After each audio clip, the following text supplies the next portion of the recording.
क्या आपने कभी रात के गहरे, रहस्यमय आसमान को देखकर सोचा है कि ये अनगिनत तारे इतनी अनोखी कहानियां क्यों सुनाते हैं? हर टिमटिमाते तारे में एक प्राचीन रहस्य छिपा है, एक ऐसी गाथा जो सदियों से चली आ रही है। आज मैं आपको एक ऐसी ही पौराणिक कहानी सुनाने जा रहा हूं, एक ऐसे राजा की जिसने स्वर्ग तक पहुंचने का दुस्साहस किया, और वह भी अपने शरीर सहित। यह है कहानी राजा त्रिशंकु की, जिसकी महत्वाकांक्षा ने उसे न तो स्वर्ग का बनाया और न ही पृथ्वी का। बहुत बहुत पुरानी बात है, जब धरती पर धर्म और न्याय का बोलबाला था। उस समय सूर्यवंश में एक प्रतापी राजा हुए, जिनका नाम था त्रिशंकु। ये वही महान सूर्यवंश था जिसमें आगे चलकर मर्यादा पुरुषोत्तम भगवान श्री राम का जन्म हुआ। राजा त्रिशंकु केवल नाम के ही राजा नहीं थे, बल्कि वे अपने गुणों से भी महान थे। वे पराक्रमी थे, उनकी तलवार की धार से शत्रु कांपते थे। वे धनवान थे, उनके कोष भरे रहते थे और प्रजा सुखी थी। सबसे बढ़कर वे अपनी प्रजा के बीच अत्यंत आदरणीय थे। उनकी न्यायप्रियता और दानशीलता की कहानियां दूर दूर तक फैली थीं। लेकिन कहते हैं ना कि हर महान व्यक्ति के मन में एक अनोखी इच्छा जन्म लेती है। राजा त्रिशंकु के हृदय में भी एक ऐसी ही विचित्र और असंभव सी इच्छा ने जन्म लिया। वे स्वर्ग में जाना चाहते थे, और वह भी अपने इस नश्वर शरीर के साथ। यह इच्छा इतनी असाधारण थी कि किसी ने कभी इसकी कल्पना भी नहीं की थी। स्वर्ग तो आत्मा के लिए था, शरीर तो यहीं पृथ्वी पर रह जाता था। पर राजा का अभिमान और उनकी प्रबल इच्छा उन्हें रोक नहीं पाई।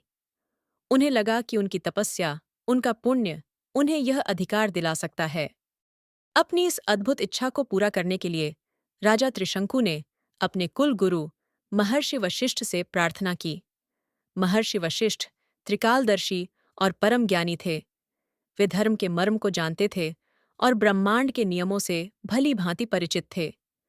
राजा ने अपनी इच्छा उनके सामने रखी, अपनी तपस्या और पुण्य का हवाला दिया। परंतु महर्षि वशिष्ठ ने राजा की बात सुनकर शांत भाव से मना कर दिया। उन्होंने राजा को समझाया, राजन, नियम अटल हैं।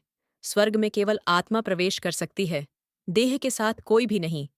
यह प्रकृति का नियम है, इसे तोड़ा नहीं जा सकता। शरीर तो पंचतत्वों से बना है और उसे यहीं पृथ्वी पर लौटना होता है। स्वर्ग तो आत्मा की मुक्ति का मार्ग है, जहां वह अपने कर्मों के फल भोगती है। वशिष्ठ ने राजा को बहुत समझाया, उन्हें धर्म और मोक्ष के गूढ़ रहस्य बताए, पर त्रिशंकु अपनी जिद पर अड़े रहे।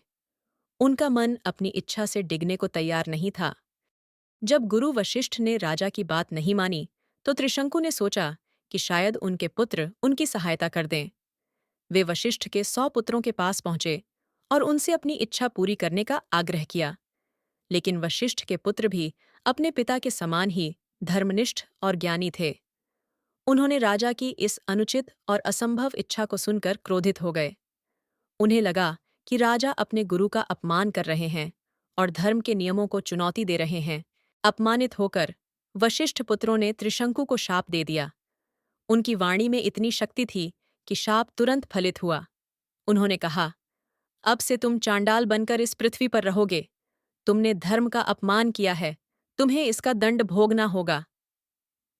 क्षण भर में जो सुंदर और तेजस्वी राजा त्रिशंकु थे, वे एक कुरूप, मैले कुचैले चांडाल में बदल गए। उनका राजसी वेश, उनका तेज, सब कुछ गायब हो गया। यह राजा के लिए एक भयानक अपमान था, एक ऐसा दंड जिसकी उन्होंने कल्पना भी नहीं की थी। वे अपने ही राज्य में अछूत बन गए, जिसे देखकर लोग घृणा से मुंह फेर लेते थे। अपने इस अपमानित और दयनीय रूप में राजा त्रिशंकु अब महर्षि विश्वामित्र के पास पहुंचे। विश्वामित्र स्वयं भी कभी राजा रहे थे, जिनका नाम कौशिक था। उन्होंने अपनी तपस्या से क्षत्रिय से ब्रह्मर्षि का पद प्राप्त किया था। वे वशिष्ठ के प्रतिद्वंद्वी भी माने जाते थे और देवताओं से अपनी शक्ति सिद्ध करने का अवसर खोज रहे थे। त्रिशंकु की कहानी सुनकर विश्वामित्र के मन में करुणा और साथ ही अपनी शक्ति प्रदर्शन की इच्छा जागृत हुई। उन्होंने त्रिशंकु की सहायता करने का वचन दिया। विश्वामित्र ने घोषणा की कि वे त्रिशंकु को शरीर सहित स्वर्ग भेजेंगे, चाहे इसके लिए उन्हें कितनी भी तपस्या क्यों न करनी पड़े। उन्होंने एक विशाल यज्ञ का आयोजन किया। दूर दूर से आशी मुनि और देवता इस यज्ञ में आमंत्रित किए गए। यज्ञ की अग्नि प्रज्वलित हुई, मंत्रोच्चार गूंजने लगे। विश्वामित्र ने अपनी वर्षों की तपस्या शक्ति को इस यज्ञ में लगा दिया। उनकी तपस्या का तेज इतना प्रबल था कि स्वर्ग के द्वार खुलने लगे। यह एक अद्भुत और अविश्वसनीय दृश्य था। विश्वामित्र की तपस्या और यज्ञ की शक्ति से एक चमत्कार हुआ। राजा त्रिशंकु अपने उसी चांडाल रूप में धीरे धीरे आकाश की ओर उठने लगे। वे पृथ्वी से ऊपर उठते गए, बादलों को पार करते हुए स्वर्ग की ओर बढ़ते गए। यह दृश्य देखकर देवगण चकित रह गए। उन्होंने कभी सोचा भी नहीं था कि कोई मर्त्यलोक का प्राणी अपने शरीर सहित स्वर्ग में प्रवेश करने का दुस्साहस करेगा। जब त्रिशंकु स्वर्ग के द्वार पर पहुंचे तो देवराज इंद्र स्वयं प्रकट हुए। इंद्रदेव क्रोधित थे। उन्होंने त्रिशंकु को रोकते हुए गर्जना की, मर्त्यलोक का कोई भी प्राणी देह सहित स्वर्ग में प्रवेश नहीं कर सकता। यह नियमों का उल्लंघन है। यह प्रकृति के विरुद्ध है। इंद्र ने अपनी शक्ति का प्रयोग किया और क्रोधित होकर त्रिशंकु को धक्का देकर नीचे गिरा दिया। त्रिशंकु, जो अभी अभी स्वर्ग के करीब पहुंचे थे, अब चीखते हुए वापस पृथ्वी की ओर गिरने लगे। उनकी आशाएं टूट रही थीं। वे फिर से उसी अपमानित स्थिति में लौट रहे थे।